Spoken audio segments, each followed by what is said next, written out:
Assalamualaikum warahmatullahi wabarakatuh. Perkenalkan, nama saya Adis Adelia Kama, jurusan Pendidikan Guru Sekolah Dasar, Fakultas Ilmu Pendidikan, Universitas Negeri Gorontalo. Baiklah, di video kali ini saya akan menjelaskan tentang perkembangan kurikulum dari masa ke masa. Sebelum saya menjelaskan perkembangan kurikulum di Indonesia, saya akan menjelaskan dulu apa itu kurikulum. Nah, kurikulum adalah kumpulan rencana, tujuan, materi pembelajaran, dan bahkan cara mengajar yang digunakan sebagai pedoman oleh pengajar demi tercapainya tujuan akhir pembelajaran. Lalu bagaimana sejarah kurikulum di Indonesia? Mari kita ulas satu persatu.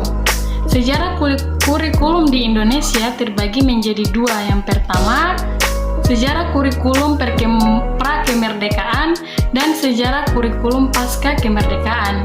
Sejarah kurikulum di Indonesia pada pra-kemerdekaan terjadi pada zaman Jepang dan zaman Belanda. Pada zaman Belanda, kurikulum dibagi menjadi 3 sistem pendidikan. Yang pertama, sistem yang diselenggarakan di pendidikan di pesantren. Yang kedua, sistem pendidikan Belanda. Dan yang ketiga, sistem pendidikan yang dikembangkan oleh tokoh-tokoh pendidikan, yaitu ada Kiai Haji Ahmad Dahlan, yang mana beliau mengembangkan Muhammadiyah, dan yang kedua Ki Hajar Dewantara, yang mana beliau mengembangkan Taman Siswa. Kurikulum pada zaman Belanda didesain untuk melestarikan penjajahan di Indonesia dengan cara memasukkan budaya Belanda dalam kurikulum, sedangkan budaya Indonesia tidak dimasukkan dalam kurikulum. Selanjutnya, kurikulum pada zaman Jepang. Nah, pada zaman Jepang, kebijakan kurikulum lebih berisi tentang doktrin, ideologi, dan prinsip dalam rangka memenuhi ambisi pembentukan Asia Timur Raya serta upaya persiapan prajurit tempur. Kemudian, kurikulum di Indonesia pada pasca kemerdekaan terjadi menjadi 3, yaitu yang pertama ada kurikulum Orde Lama, yang kedua kurikulum Orde Baru, dan yang ketiga kurikulum reformasi. Mari kita ulas satu persatu ya. Pada Orde Lama terjadi beberapa pergantian kurikulum. Yang pertama yaitu kurikulum tahun 1947 yang disebut sebagai Rencana Pelajaran tahun 1947. Nah, kurikulum ini merupakan kurikulum pertama kali setelah kemerdekaan, yaitu bersifat politis, yang mana terdapat perubahan orientasi dari pendidikan Belanda ke pendidikan nasional dan memuat 2 hal pokok, yaitu daftar pelajaran dan jam pelajaran, serta garis-garis besar pengajaran. Serta kurikulum ini mengutamakan pendidikan watak dan karakter. Lalu, kurikulum tahun 1950 disebut sebagai Rencana Pelajaran 1950 muncul karena tuntutan undang-undang dan relatif sama dengan Rencana Pelajaran tahun 1947. Kemudian ada kurikulum tahun 1952, yaitu di sini disebut Rencana Pelajaran 1952 atau terurai. Nah, kurikulum ini lebih terinci dan merupakan penyempurna dari kurikulum sebelumnya. Serta pada kurikulum ini, satu orang guru hanya mengajar 1 mata pelajaran. Selanjutnya yaitu kurikulum tahun 1958, disebut sebagai Rencana Pelajaran 1958.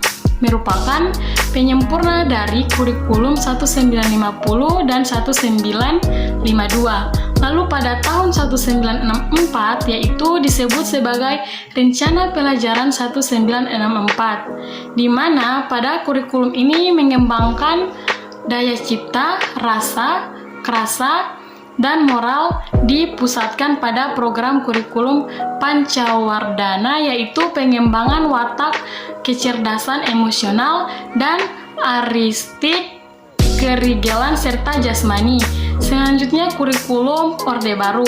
Pada kurikulum Orde Baru terjadi beberapa kali pergantian kurikulum, yaitu pada tahun 1968. Nah, pada tahun 1968 disebut sebagai kurikulum 1968, merupakan perubahan dari Pancawardhana menjadi Pancasila diletakkan pada upaya untuk membentuk manusia Pancasila sejati, kuat dan sehat jasmani, mempentinggi kecerdasan dan keterampilan jasmani, moral, budi, pekerti, dan keyakinan beragama, serta fokus pada pengetahuan dasar, kecakapan khusus.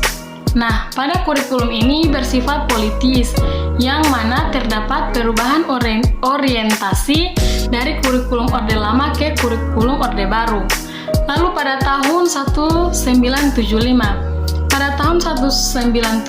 kurikulum disebut sebagai kurikulum 1975, menekankan tujuan agar kurikulum lebih efektif dan efisien, di mana kurikulum ini diperinci dalam prosedur pengembangan sistem interaksional atau PPSI. Namun kurikulum ini banyak mendapatkan kritikan. Mengapa? Karena pada kurikulum ini guru dibuat sangat sibuk. Guru sibuk menulis rincian apa saja yang akan dicapai di setiap kegiatan pembelajaran. Lalu pada tahun 1984, pada tahun ini kurikulum mengutamakan pendekatan proses atau proses skill efforts. Disebut cara belajar siswa aktif atau CBSA. Mengapa? Karena posisi siswa ditempatkan sebagai subjek belajar. Pada tahun ini proses kegiatan belajar mengajar di mana anak didik atau siswa terutama mengalami keterlibatan intelektual, emosional, di samping keterlibatan fisik di dalam proses belajar mengajar.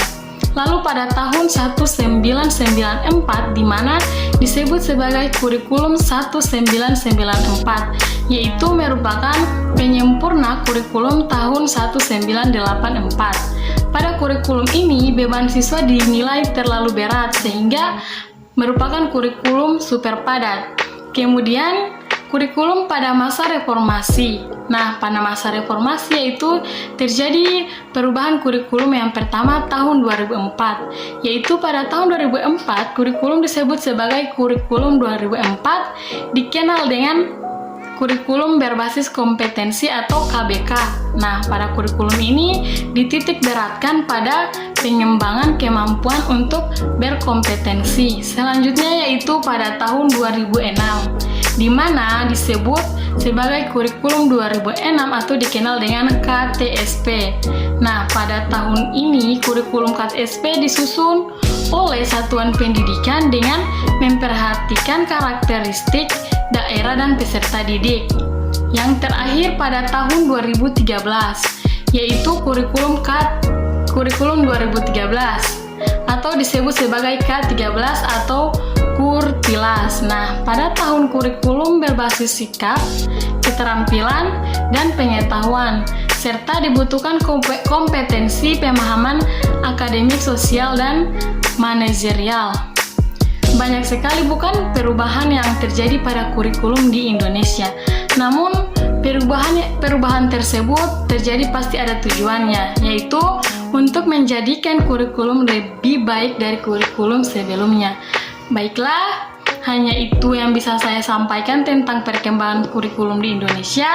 Lebih dan kurangnya saya mohon maaf. Wabillahi taufiq wal hidayah. Wassalamualaikum warahmatullahi wabarakatuh.